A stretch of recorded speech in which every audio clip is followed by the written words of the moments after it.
शपथ पाठ ग्रहण करिसंती एवं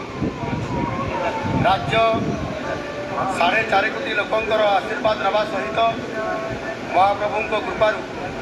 ये शपथ पाठ उत्सव पर राज्य सरकार प्रथम कैबिनेट बसीथिला एवं ये प्रथम कैबिनेट रे 4टी प्रस्ताव ग्रहण करा जाइथिला। सेथिरे भक्तंकर भावावेग को नहीं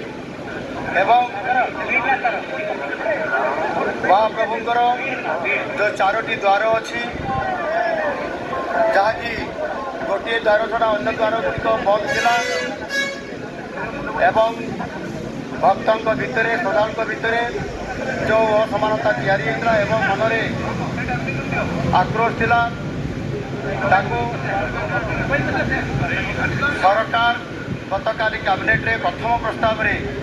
प्रथम निष्पत्ति लेले जे कैबिनेट निष्पत्ति क्रमे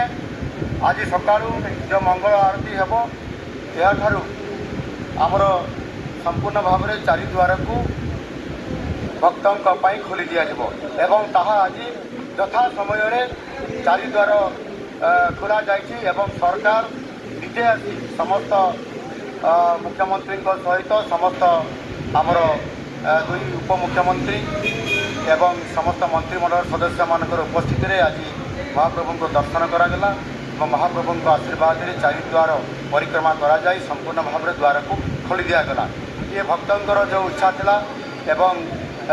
मंदिर परिचालन जो भाव में भक्तों को दर्शन करिबारे संपूर्ण भाव में आध्यात्मिक कार्य में बाधा न आसू से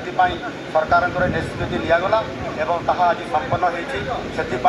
महाप्रभु जगन्नाथ को आशीर्वाद में यह संभव हो कोटि कोटि मु प्रणाम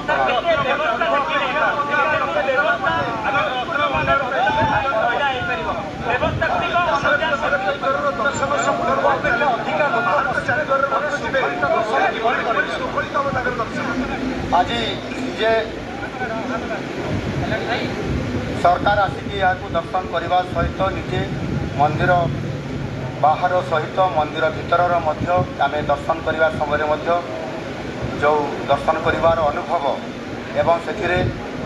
जो स्थिति एवं परिस्थिति आम देखिलु ताकू अनुधान आम निजे कलु